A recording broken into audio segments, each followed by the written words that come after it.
لله الذي رفع المصطفى مناصب الإنذار والبشرى.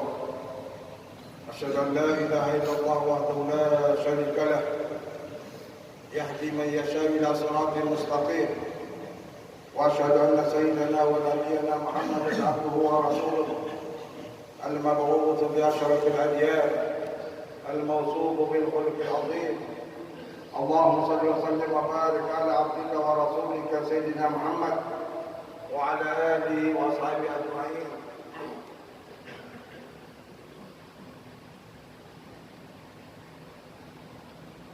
وعلى آله وصحبه أجمعين. أما بعد فيا عباد الله، أوصيكم ونفسي بتقوى الله وطاعته لعلكم تفلحون. قال جل وعلا في محكم تنزيله: يا أيها الذين آمنوا اتقوا الله حق تقاته ولا تموتن إلا وأنتم مسلمون. وقال جل شأنه: يا أيها الذين آمنوا اتقوا الله ولتنظر نفس ما قدمت لغد واتقوا الله إن الله خبير بما تعملون. Saudara-saudara kaum muslimin yang berbahagia, di dalam kehidupan ini marilah kita senantiasa meningkatkan iman dan takwa kita kepada Allah Jalla wa'ala, yaitu senantiasa menyempatkan diri untuk menjalankan segala perintah Allah serta menahan diri dari setiap larangannya. Dengan cara inilah kita akan mendapatkan ridhonya dalam kehidupan di dunia maupun di akhirat kelak. Amin ya rabbal alamin. Ma'asyiral muslimin rahimakumullah, dari sekian banyak syariat yang diturunkan oleh Allah Ta'ala melalui Nabi Muhammad sallallahu alaihi wasallam, apakah itu rukun Islam, syahadatain, siyam, zakat, haji, dan sedekah, silaturahim dan lain-lainnya, itu diterima oleh baginda Nabi Muhammad sallallahu alaihi wasallam pada saat Rasulullah berada di muka bumi. Hanya satu-satunya syariat yang diterima langsung oleh baginda Nabi Muhammad sallallahu alaihi wasallam di antara sekian banyak syariat-syariat yang kita diwajibkan, yaitu adalah sholat. Satu-satunya syariat yang diterima langsung oleh baginda Nabi Muhammad sallallahu alaihi wasallam adalah sholat. Itu menunjukkan betapa pentingnya sholat. Dalam keadaan situasi kondisi apapun, sholat tidak boleh ditinggal. Sholat tidak boleh diganti dengan fidyah. Sholat tidak boleh diqadha orang lain, sebagaimana puasa dan haji bisa dilakukan oleh orang lain.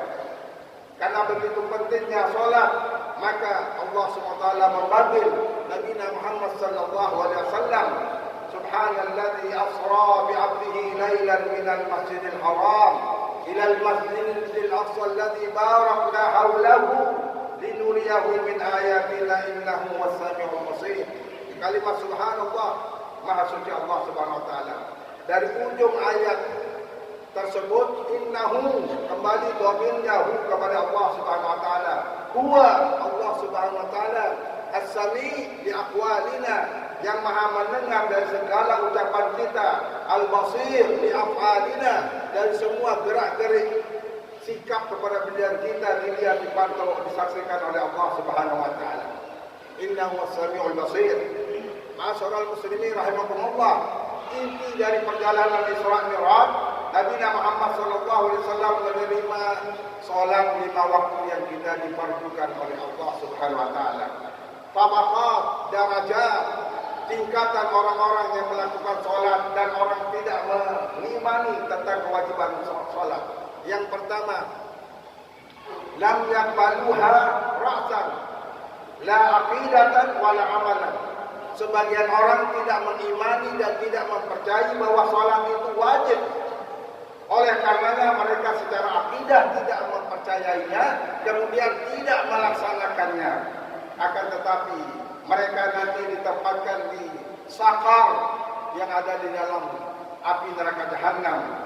Allah menjelaskan dalam Al-Quran Al-Karim, Al-Mudaththir, malakakum fi sakar, qalu lam naku minal musallin. Kenapa kalian berada di sakar? Mereka menjawab, qalu lam naku minal musallin. Dulu di dunia kami tidak termasuk orang yang tidak melakukan sholat. Ini yang pertama. Kedua, Yang kedua akidatan walan yu'atuha. Secara akidah dia mengimani bahwa salat itu wajib, akan tetapi mereka tidak mengerjakannya. Mereka ditempatkan nanti di al-ghaib. Firman Allah SWT, "Wa khalaqa min ba'dil khalqun ada'u salata wattaqu syahawati fasawfa yalqawna ghayya."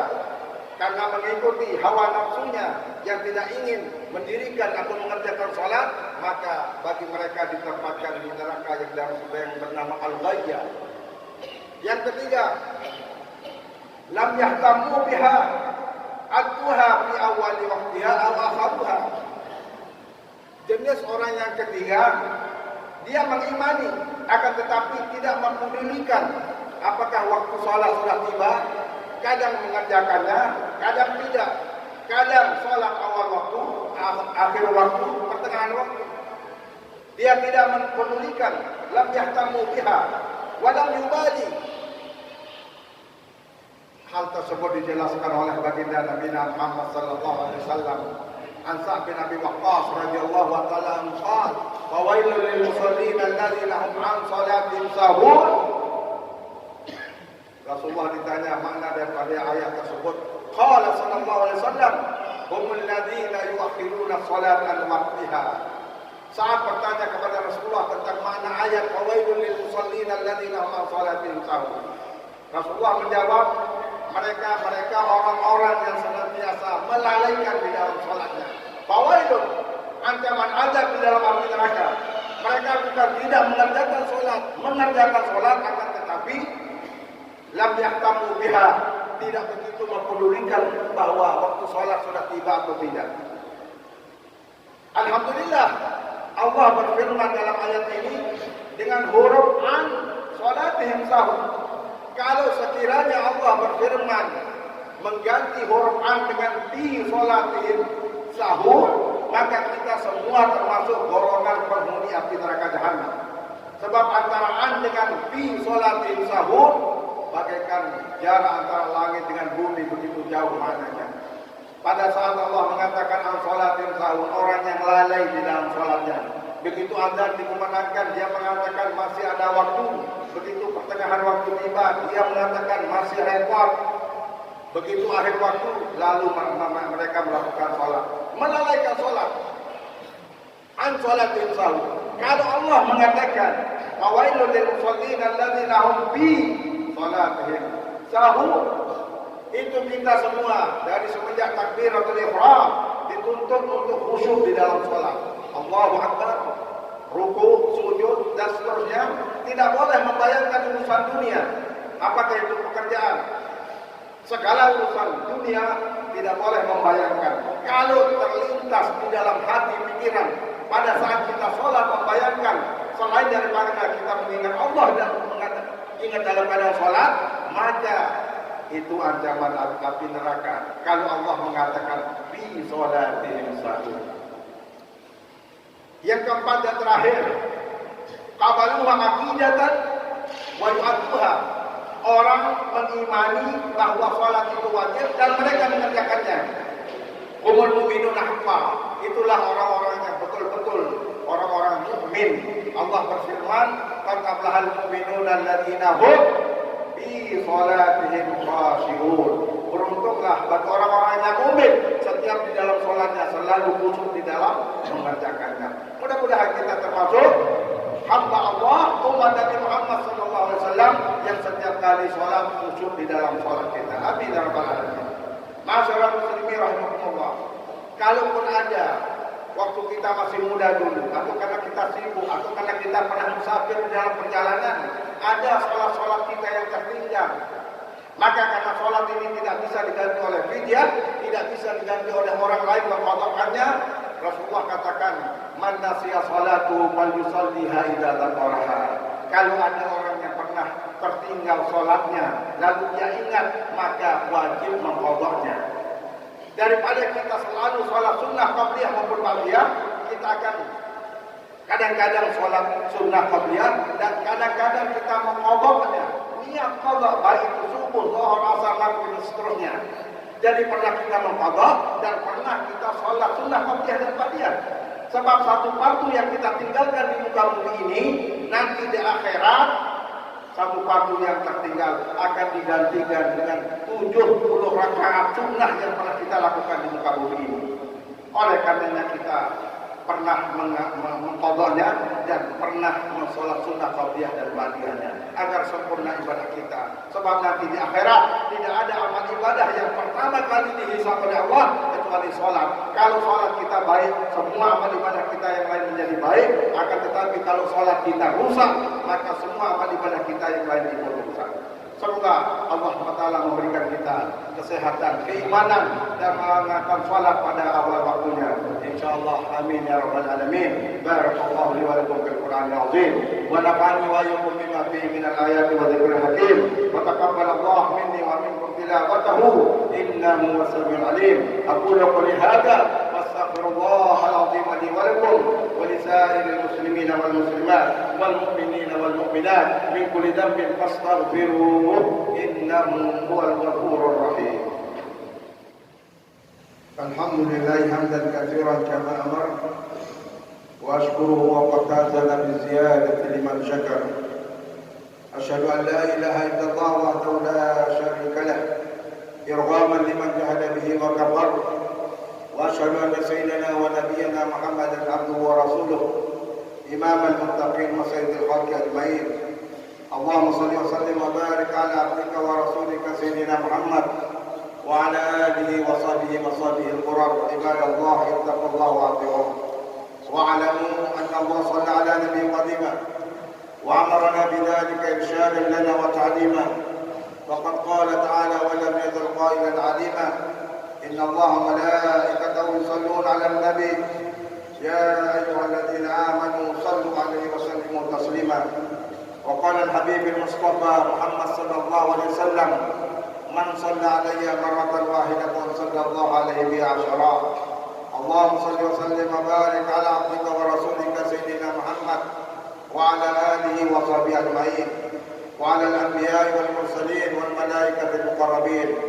اللهم وارض عن الخلفاء الراشدين ساداتنا أبي بكر الصديق وعمر بن الخطاب الفاروق وعثمان بن عفان النورين وعلي بن أبي طالب كرم الله وجهه وعن بقية الصحابة أجمعين والتابعين وتابعي التابعين ومن تبعهم بإحسان إلى يوم الدين. وارض عنا معهم برحمتك يا أرحم الراحمين. اللهم اغفر للمسلمين والمسلمات والمؤمنين والمؤمنات الأحياء منهم والأموات برحمتك يا أرحم الراحمين. اللهم وفقنا لما يرضيك عنا من الأقوال والأعمال وخذ بنواصينا إلى الخيرات وكن لنا بما كنت به لأوليائك في جميع الحالات. اللهم اصلح ولاتنا وقضاتنا وحكامنا وشعبنا وكل من وليته شيئا من أمورنا وأمور المسلمين.